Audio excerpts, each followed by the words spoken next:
Bonjour à toutes et à tous, je vais me présenter pour ceux qui ne me connaissent pas encore. Je suis Alain Potier, je suis le président d'Atouville et je pense qu'il est à un moment donné, et vous étiez peut-être en attente de ça, de faire un peu le point de notre association et de vous donner un peu matière en ce qui s'est passé sur cette année 2020.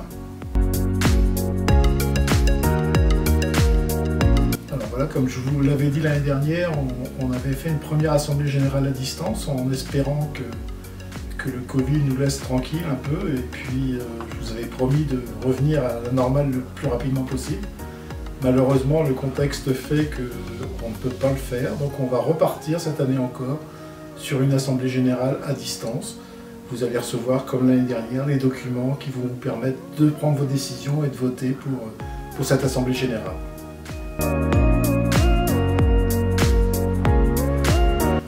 Alors, 2020, c'est une année très particulière, puisque c'est quelque chose qui est inédit, qu'on n'a jamais connu.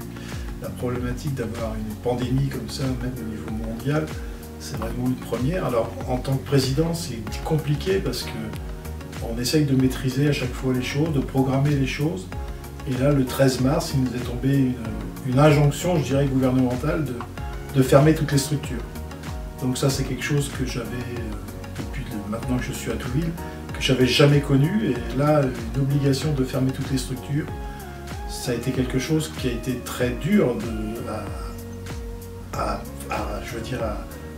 percevoir, parce que pour moi les structures elles doivent être ouvertes, elles sont vers le public, elles sont tournées vers la population, et d'un seul coup comme ça on ferme tout. Et ça c'est compliqué, c'est très dur à encaisser, je dirais. Et donc le 13 mars, on a tout fermé. Et puis, il y a eu des cellules de crise qui ont été mises en place et on s'est rendu compte que cette pandémie était tellement énorme que tout était fermé, c'est sûr, mais les hôpitaux se remplissaient à vitesse grand V et on ne pouvait pas ne pas, nous, participer à l'effort collectif. Et donc, on a ouvert le multi-accueil ici, au Pont-de-Pierre, et puis la maison de quartier, pour pouvoir accueillir les enfants des soignants. Et pour ça, je remercie tous les salariés qui ont bien voulu être volontaires pour le faire, en sachant les risques ou en ne les sachant pas, même peut-être, parce qu'à l'époque on ne savait pas trop où on allait. Mais je tiens à les féliciter, à les remercier pour leur volontariat et la façon dont ils ont voulu mettre en place les choses et comment ils ont accueilli ces enfants et dans les meilleures conditions possibles.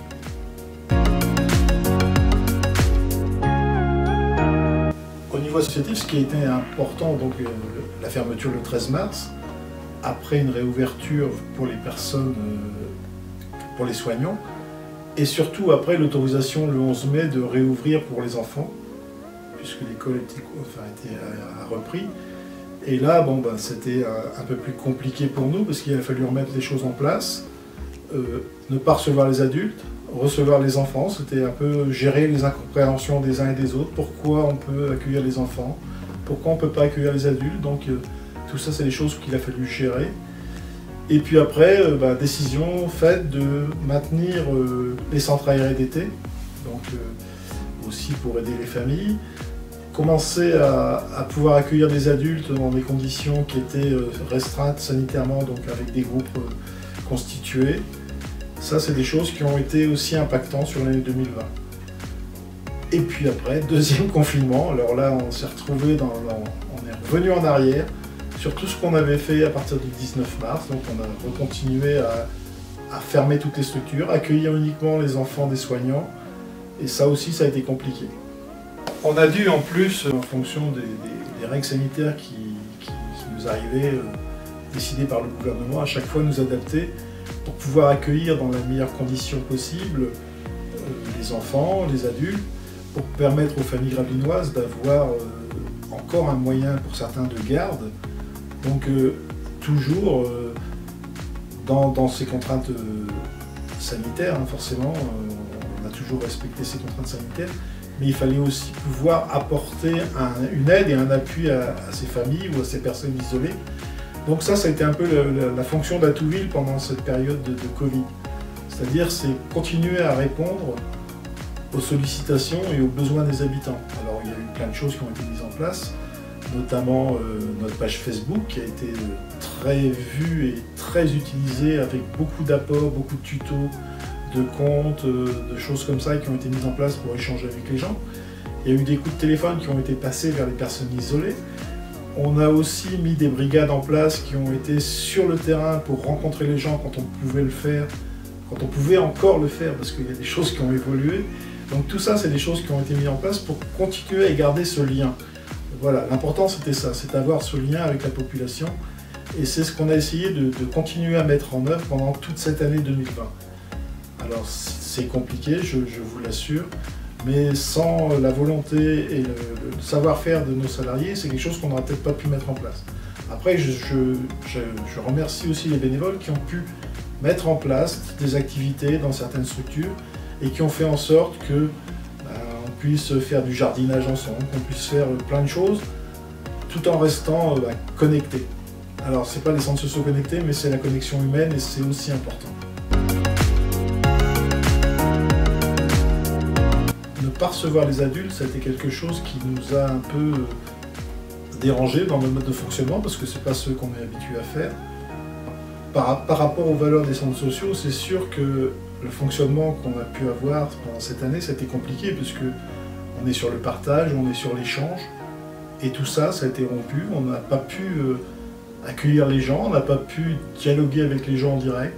Heureusement pour nous, on avait mis en place sur Facebook des centres de parole, on a mis en place des choses où on a pu continuer à voir les gens, à les appeler même quelquefois, mais cette rupture qui est là, dans la base et dans innée au niveau des centres sociaux, ben, on ne l'avait plus, on n'avait plus ce contact, on n'avait plus cette collaboration avec les gens, avec les usagers, et ça c'est peut-être un des points qui nous a peut-être le plus marqué et le plus manqué, et je pense que c'est dans les deux sens, parce que quand on a pu discuter avec les gens, ils étaient aussi en attente de pouvoir à un moment donné se retrouver autour d'une table et échanger.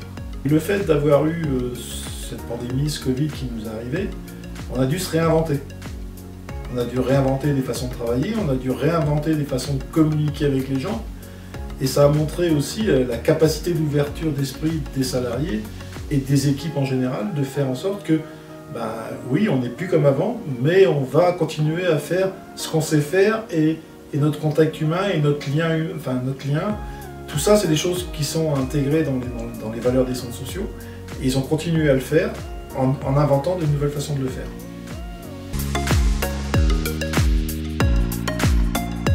Alors que c'est certain que même si on n'a pas fonctionné, on n'a pas été ouvert comme on l'est d'habitude, ça a aussi un fort impact. Déjà, ça a un impact, et je les remercie aussi pour les femmes de ménage, parce que quand les locaux ont été ouverts avec les contraintes sanitaires, il a fallu beaucoup plus d'entretien et de nettoyage régulièrement. Les jouets des enfants étaient nettoyés régulièrement, les salles étaient nettoyées régulièrement. Ce que je vous dirais, c'est qu'au niveau financier, ça a eu un impact fort sur la partie maintenance. On a explosé les budgets de ce côté-là. Bien heureusement, on a été suivi par la caisse d'allocation familiale et la mairie, qui ont maintenu leur subvention à l'équilibre, ce qui a permis de continuer à fonctionner malgré l'état dégradé dans lequel on était.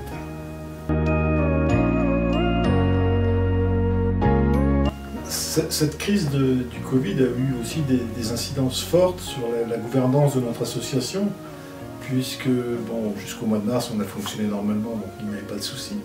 À partir du 13 mars, où la décision a été de fermer un peu toutes les structures, ça a été compliqué. Dans un premier temps, et comme un peu partout, il y a eu un flou. Un flou au tout départ, après le 13 mars, un flou qu'on a vite résorbé en mettant en place un CA. Un CA avec la possibilité de participer en présentiel ou en visio. Ce CA, c'était un peu compliqué parce que notre CA nous impose un quorum. Et pour pouvoir continuer à fonctionner, nous avons validé en CA de mandater un bureau élargi pour gérer l'association pendant toute la crise. Donc ce bureau élargi, on a mis un petit quorum de 8 qui a peu la composition du bureau, et que ça permettait aux administrateurs de continuer à se réunir et pouvoir décider.